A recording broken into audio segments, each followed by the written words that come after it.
Sanggar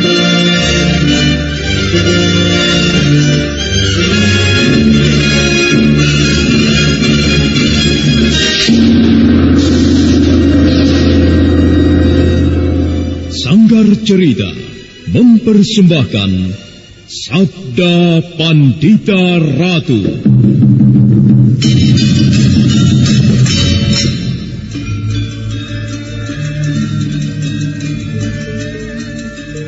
Apa yang kau lakukan di Kediri? Kau berkeliaran di jalan-jalan dengan berpakaian compang-camping seperti pengemis. Sebuah cara yang sangat sempurna untuk menyembunyikan jati dirimu yang sebenarnya. Kalau kau melihatku dalam keadaan seperti ini, karena memang seperti inilah aku akan mengamuk. Aku akan mencari kematian. Bumi ini sudah terlalu lama ketempatan tubuhnya yang penuh kotoran. Sekaranglah saatnya aku menemukan jalan kematian yang paling sesuai. Aku Kumbakarna. Akulah Kumbakarna.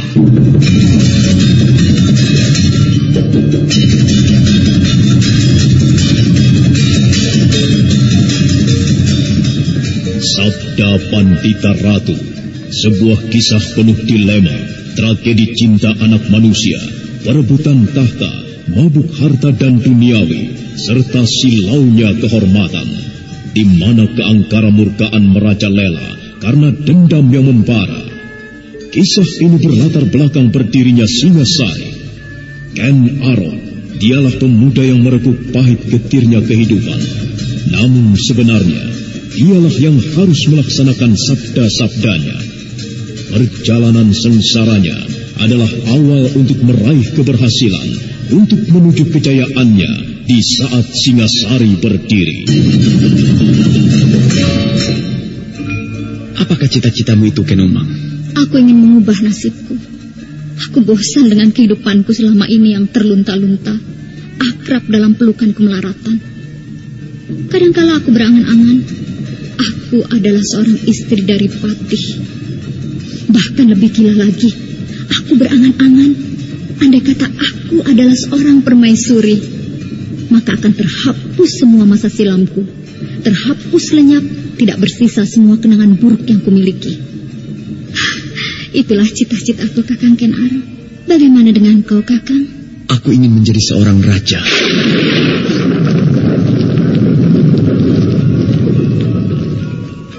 Sabda Pandita Ratu. Naskah ditulis oleh Pondra Swasti Langit, diolah oleh Agung Bahrodi, didukung oleh artis-artis terkemuka Ferry Fadli, Eli Ermawati, M. Abud, Ivone Rose, dan lain-lain. Teknik dan montase Ibing Arifin, dengan sutradara Dian Pertiwi. Sabda Pandita Ratu. Kali ini dalam episode ke-15 dengan judul Singasari.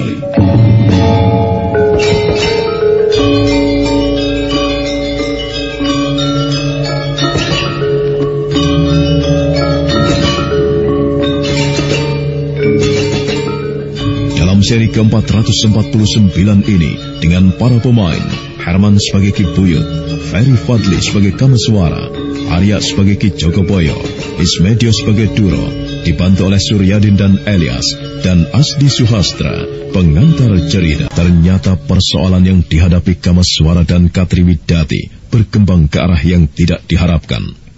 Ki Jogoboyo membelokkan persoalan yang dituduhkan Duro pada rasa tersinggung hatinya atas sikap Kameswara. Katri menjadi cemas dengan perkembangan yang terjadi, sementara matahari kian condong ke barat. Aku tidak bisa menganggap persoalan ini telah selesai, Ki Buyut. Pemuda itu bermulut lancang. Dia telah berani bersikap sombong padaku. Bagian mana yang membuatmu tersinggung itu, Jogoboyo? Aku tidak melihatnya. Akan tetapi, aku tidak bisa membiarkannya. Perasaanku telah dibakarnya, Ki Buyut. Sifat dan sikapmu selalu begitu, Jogoboyo. lalu apa yang kau kehendaki? Pemuda itu harus dihukum. Dia harus diseret ke pendopo dan kemudian dihukum. Dia bisa dihukum menyiapkan pasir untuk menguruk jalan, atau dia boleh memilih hukuman yang lain, berkelahi denganku. Rupanya kau bermaksud mengumbar nafsu berkelahimu itu, Jogoboyo. Semua alasanmu itu mengada-ada. Pokoknya aku menghendaki itu, Ki Buyut. Maaf Ki Buyut, boleh aku menjawabnya? Kau akan berbicara apa, anak muda? Jika Ki Jogoboyo menganggapku bersalah, aku menerima hukuman yang dijatuhkannya. Aku bersedia melakukan tugas menyediakan pasir itu. Sebenarnya lah semuanya terkejut mendengar jawaban Kamaswara itu. Demikian juga dengan Ki Jogoboyo. Dada Katriwidati mendadak bagai dihuni oleh sesuatu yang meronta-ronta. Ada yang sangat tidak sepatutnya telah terjadi. Ada sesuatu yang dirasakannya janggal. Namun Kamaswara ternyata telah menjungkir balikan dadanya. Bahkan Ki Jogoboyo sendiri kemudian menjadi kebingungan. Berapa banyak pasir yang harus aku sediakan, Ki Buyut? Atau barangkali Ki Jogoboyo yang akan mengatakannya kepadaku? Berapa banyak pasir yang harus aku sediakan? 1 keranjang? 2 keranjang? 10 keranjang atau berapa? Atau apakah desa Kalibaru Manis ini perlu diuruk dengan pasir dari ujung hingga ke ujung? Apa maksudmu, anak muda? Aku kira maksudku sudah jelas. Aku bertanya, berapa banyak pasir yang harus aku sediakan? Baru saja kau mengatakan sebuah kalimat yang menyiratkan kesombonganmu, anak muda. Kau meremehkan aku rupanya. Baik, jika kau ingin menjajalku, mari kita tentukan dengan berkelahi. Gila, apa maksudmu, Jogoboyo? Aku cabut hukuman menyediakan pasir itu. Aku tantang dia berkelahi sebagai gantinya. Kau selalu menuruti kata hatimu, Jogoboyo. Maaf Ki Buyut, biarlah aku terima tantangannya itu. Semoga ia merasa puas. Bagus. Kakang Jogoboyo, biarkan aku yang berkelahi. Aku memakilmu untuk berkelahi dengannya. Beri kesempatan kepadaku untuk menghajar pemuda itu hingga babak belur. Aku berikan kesempatan itu padamu, Duro. Ternyata apa yang terjadi itu bergerak ke arah yang dikehendaki oleh Jogoboyo dan Duro. Ki Buyut tidak mampu mencegah lagi karena Kamaswara dan Duro telah berhadapan. Jangan salahkan aku jika aku akan mematahkan tanganmu. Lakukan saja kalau kau merasa mampu. Sombong sekali kau pemuda pesanggaran. Terima ini. Bagaimana Kisanak Duro? Lepaskan tanganku. Lepaskan. Aku ingin sekali mematahkan siku lenganmu ini. Atau bagaimana dengan jempol jemarimu ini? Gila kau. Biar saja. Aku senang kau tuduh gila. Akan tetapi aku akan mematahkan jempol tanganmu. Jangan. Berdebar. Sial. Tanganku. Aku bunuh kau. Jika aku lepaskan, kau justru akan membunuhku. Nah, lebih baik aku patahkan saja. Jangan. Menyerahlah. Katakan kau menyerah kalah dan aku akan melepaskan tanganmu. Kita akan berkelahi. Lepaskan tanganku. Kita telah berkelahi dan aku tidak akan melepaskan tanganmu yang telah aku telikung ini. Kecuali kau mau menyerah dan menarik semua tuduhan berbau fitnah busuk itu. Lepaskan tangannya, anak muda. Apa hakmu mencegah apa yang akan aku lakukan, Ki Jogoboyo? Kalau kau berani mematahkan tangannya, maka akan kubunuh kau. Ya, bunuh. Bunuh saja pemuda sombong itu. Jangan beri maaf kepadanya yang berani menyombongkan diri di sini. Ya, bantai saja. Habis perkara. Ya, bunuh saja dia. Cincang tubuhnya. Seret ke belakang dia, ayo, seret. Bunuh saja, ayo. Kau dengar, anak muda? Kau bisa mengalami perlakuan yang paling buruk di tempat ini. Jika kau tidak melepaskannya, lepaskan dia. Baik.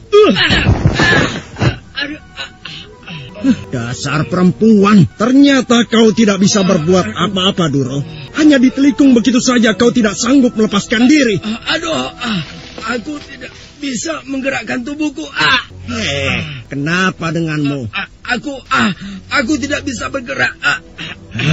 Apa yang telah kau perbuat? Sebagaimana Ki Jogoboyo melihat, Ki Jogoboyo memintaku untuk melepaskannya. Telah aku lepaskan. Jika ia tiba-tiba lumpuh, barangkali saja otot-ototnya terkunci.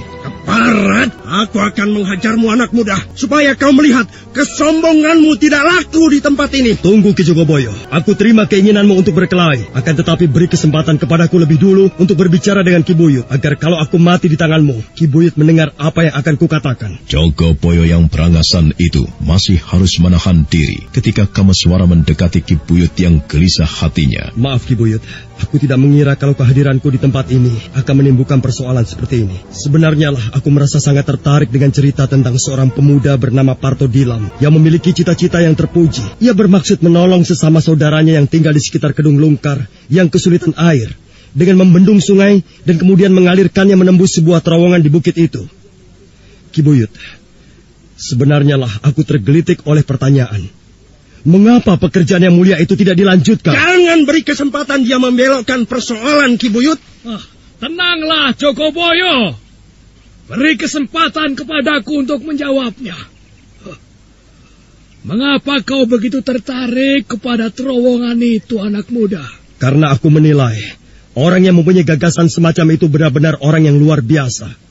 Ia ikut prihatin dengan kesulitan sesama saudaranya di balik bukit yang mengalami kesulitan air. Ia tidak mementingkan dirinya sendiri. Dan ia pun berusaha mewujudkannya dengan tindakan. Pekerjaan itu sia-sia, anak muda. Tidak ada gunanya. Hanya sebuah mimpi belaka untuk menembus bukit ini dan membuat saluran air. Tidak, Ki Buyut. Pekerjaan telah separuh lebih dikerjakan. Terowongan sudah hampir tembus. Tinggal membendung sungai itu, mengangkat airnya untuk dialirkan ke parit yang telah dibuat. Hanya itu, Ki Buyut. Kau juga dikeluti oleh mimpi buruk. Seperti apa yang pernah dialami oleh Parto Dilam. Bukit ini tidak bisa ditembus, anak muda. Baiklah, Ki Buyut.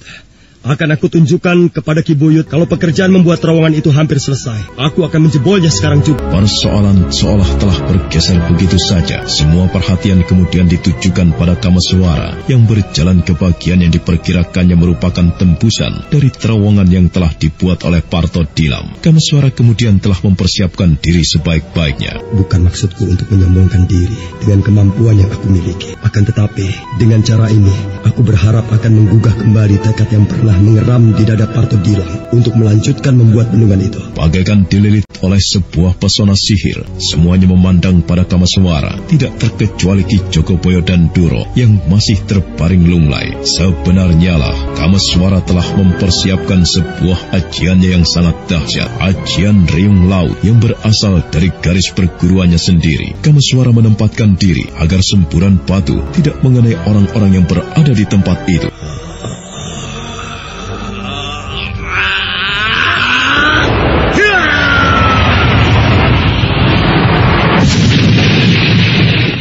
Semua mata memandang terbelalak pada apa yang telah diperbuat Kameswara. Bagaikan sulit diikuti oleh gerakan mata, Kameswara yang telah mengambil ancang-ancang itu tiba-tiba bergerak. Tangannya terayun deras menghantam tebing bukit yang kemudian pecah berhamburan. Bebatuan berserakan, bahkan kemudian semua melihat dari tempat yang berhamburan itu terbentuk sebuah lubang yang tembus dengan terowongan yang telah dibuat mendiang Parto Dilam. Jogoboyo menggigil, dia merasa bagaikan dililit lesus yang membuatnya kebingungan. Semua orang terpaku. Maafkan aku, Ki Buyut. Aku tidak bermaksud memamerkan kemampuan yang aku miliki, tetapi Ki Buyut telah melihatnya. Lubang terowongan itu benar-benar telah tembus. Iya. Yang mustahil itu ternyata tidak mustahil. Bagaimana, Ki Buyut? Iya. Kau benar, anak muda. Jika bukit ini saja telah bisa ditembus oleh mendiang Parto Dilam, maka sungai itu pun tentu bisa dibendung.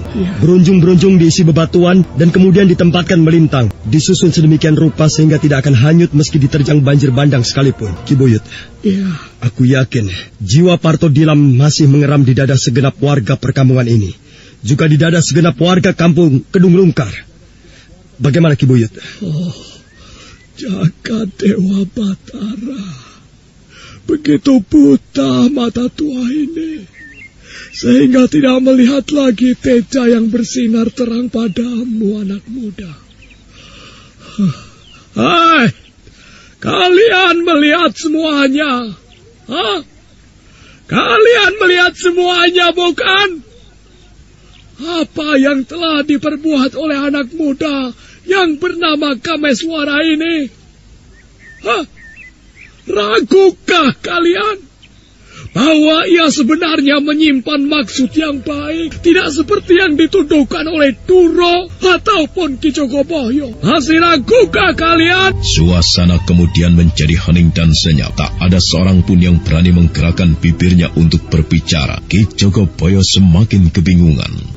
Anak muda, maafkanlah kami para penduduk desa Kalibaru Manis ini. Kau ternyata memiliki kemampuan yang luar biasa. Ki Jogoboyo bisa mati kalau berani melawanmu. Aku minta maaf, Ki Buyut.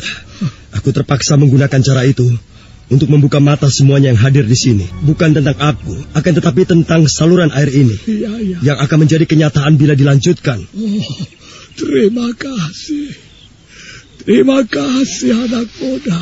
Paling tidak dengan dibangunnya bendungan itu dengan cara gotong royong, maka banjir yang biasa melanda di daerah bawah akan teratasi.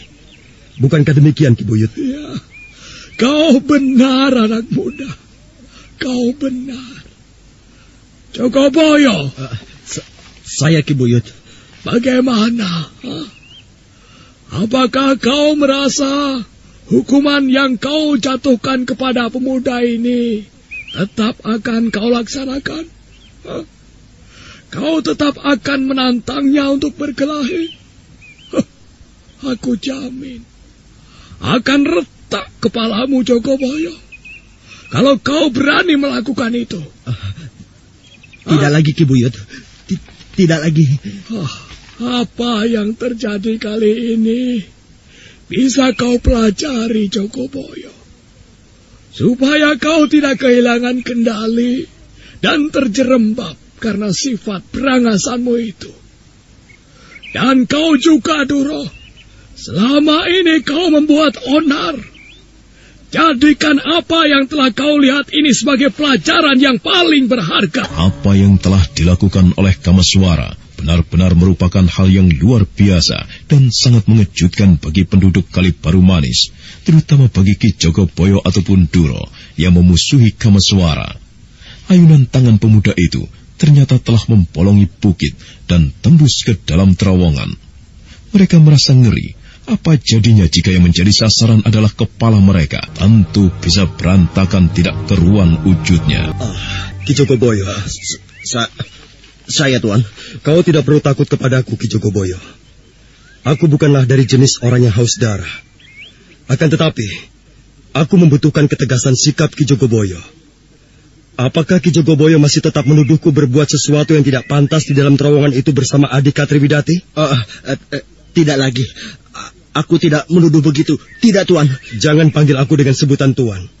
Namaku Kameswara. Maka demikianlah, setelah Ki Buyut memerintahkan, segenap orang yang ada segera meninggalkan tempat itu. Kameswara kembali ke rumah penebang kayu yang bernama Ki Praba. Sementara para pemuda atau semua yang menyaksikan peristiwa itu sibuk memperbincangkannya. Cerita pun menjalar bahkan kemudian berkembang. Bagaimana rasanya ketika tadi kau ditikungnya dengan sangat mudah itu, Bro? Sakit sekali. Rasanya tulang lenganku benar-benar akan dipatahkannya. Aku pikir kau masih beruntung. Untung pemuda itu bukan dari jenismu. Jenisku? Iya, jenis berangasan yang gampang lepas tangan. Barangkali kepalamu sudah remuk, batu-batu saja pecah berhamburan. Apalagi kepalamu itu, Bro. Kau benar. Lalu bagaimana? Apakah kau masih menyimpan sakit hati kepada pemuda itu? Aku tidak mempunyai keberanian untuk merasa sakit hati kepadanya. Bagaimana dengan Katri? Kau masih menginginkan gadis itu? Tidak lagi. Aku tidak berani. Sebenarnya bagaimana dengan mereka di dalam terowongan itu? Apakah benar mereka berbuat yang tidak pantas? Entahlah. Aku berpendapat kata-kata Katri dan pemuda itulah yang benar. Mereka tidak melakukan apa-apa. Dan jika itu benar, kau telah menyebar fitnah, Duro. Aku menyesal sekarang. Untunglah orang itu tidak marah kepadaku. Perlakuanku sudah keterlaluan. Jika ia marah, batu saja bisa hancur seperti itu. Apalagi jika aku yang menjadi sasarannya. Kau akan menjadi serpihan-serpihan daging. Jika tidak segera diurusi, kau akan dimakan anjing. Demikianlah, ternyata apa yang terjadi di ujung terowongan itu sangat membekas di hati Duro ataupun Ki Jogoboyo. Lelaki yang bertubuh tinggi besar dan kekar, yang terkenal memiliki tenaga sebesar gajah itu, nampak termangu di halaman rumahnya. Bahkan oleh resahnya, dia tidak suka makan.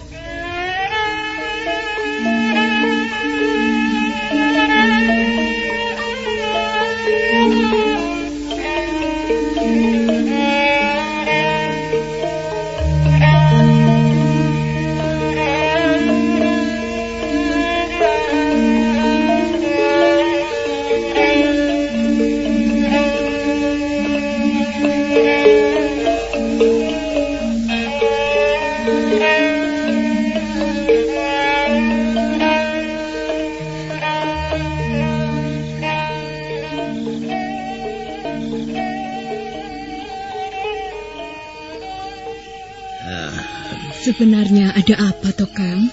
Kau belum mendengar apa yang aku alami? Belum. Hampir saja kau menjadi seorang janda, Nyai. Hah? Mengapa? Ada apa toh, Kang?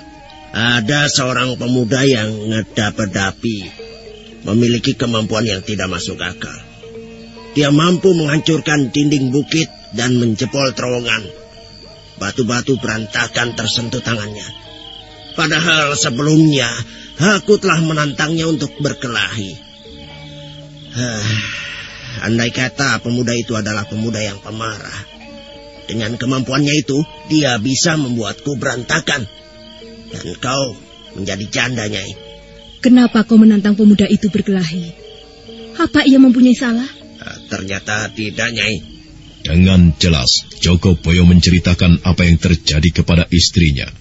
Nyai Jogoboyo mendengarkan cerita itu dengan seksama.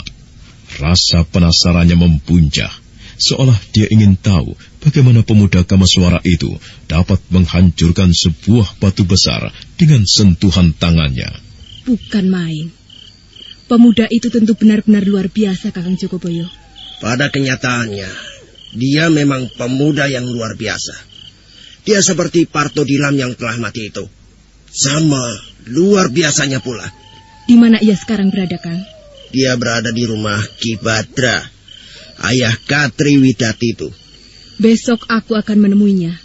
Untuk apa, Nyai? Aku akan memintanya menunjukkan kemampuannya yang luar biasa itu padaku. Pada waktu bersamaan, tetapi di tempat yang berbeda. Apa yang Kakang akan lakukan?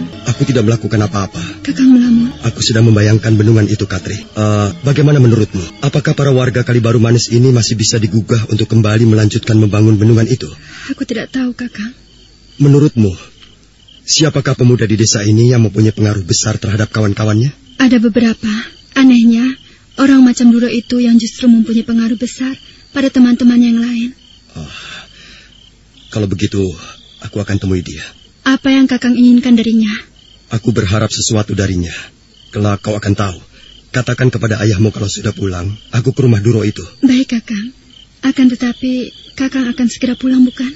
Aku masih juga akan menjumpai Sumantri.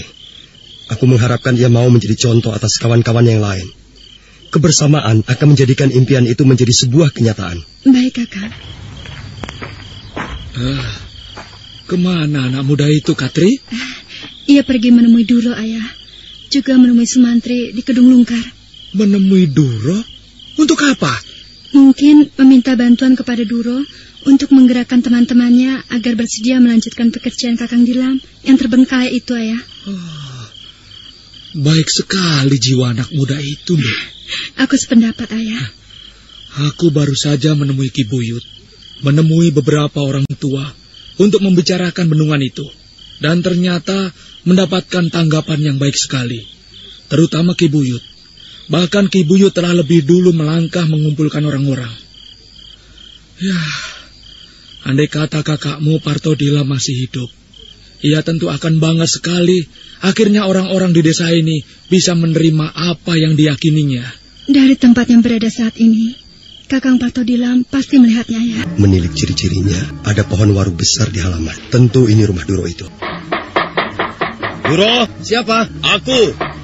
Bukalah pintu, aku ingin berbicara denganmu. Duro ternyata masih mengenali suara itu. Mendadak wajahnya jadi pucat. Dia tiba-tiba membayangkan pemuda bernama Kamaswara itu tentu tidak bisa menerima perlakuannya dengan menyebar fitnah dan tuduhan itu. Duro kebingungan. Dia melihat ke pintu belakang. Dia tentu masih marah kepadaku. Dia datang tentu untuk membalas sakit hatinya.